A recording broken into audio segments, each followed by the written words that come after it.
শফিকুল ভাই, আপনি আমারে দিছেন কত? ৯,৫০০ টাকা। আগে দিছেন ৮,৫০০ আর পরে দিছেন ১,০০০। ৯,৫০০ টাকার হিসাব দিতেছি।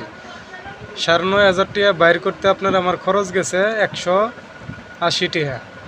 ১৮০ টাকা এই টাকাটা বাইর করার খরচ গেছে। তাহলে আপনার ৯,৫০০ টাকা আমাকে দিচ্ছেন, এটার হিসাবটা আমি আপনাকে দিই যে টাকাটা আমি খরচা করছি।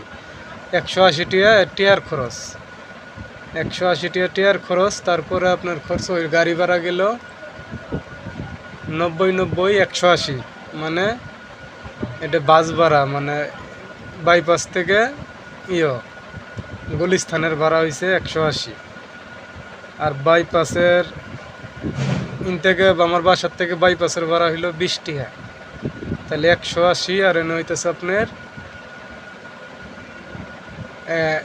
২০। আমার বাসার থেকে বাইপাস ২০ আর ১৮০, তাহলে আপনার ২০০ টাকা গুলিস্থান পর্যন্ত ভাড়া। ২০০ টাকা গুলিস্থান পর্যন্ত ভাড়া যোগ করেন আপনি, আমি কইতেছি। তারপরে গুলিস্থান থেকে আপনার ২০ টাকা ২০ টাকা ৪০ টাকা ওনে নেগুনা ভাড়া, নেগুনার ভাড়া ৪০ টাকা, নেগুনার ভাড়া ৪০ টাকা। তারপরে আপনার মাল নিছি টোটালে ৮,৮৬০ টাকা। ৮,৮৬০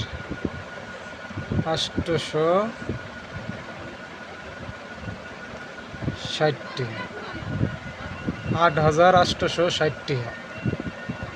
তাহলে আপনি আমাকে দিছেন টোটালে ৯,৫০০ টাকা। এর মধ্যে আপনার টিয়ার খরচ গেছে ৯,২৮০ টাকা। ৯,২৮০ টাকার খরচ গেছে। তাহলে ইনার বাই থাকে কত?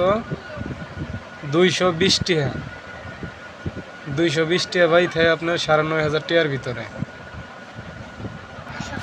তাহলে হিসাব এটাই হইল ৯,২৮০ টাকা খরচা হয়েছে আপনার ৯,৫০০ টাকার ভিতরে। তো এটাই কিন্তু এর ভিতরে আরও ৯,৫০০-এর ভিতরে ২২০ টাকা মানে শর্ট থাকতেছে। এটা মনে হয় খরচ করে ফেলাইছি, কিন্তু এটা হিসাবে আমি মিলাইতে পারতেছি না। তো এরকমই হয়, কিছু কিছু হিসাব মিলানো যায় না খরচ করলে।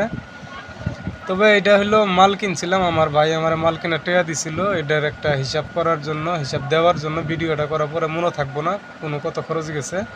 তো এই ভিডিওটা শুধু আমার ভাইয়ের জন্য। খুদা হাফেজ।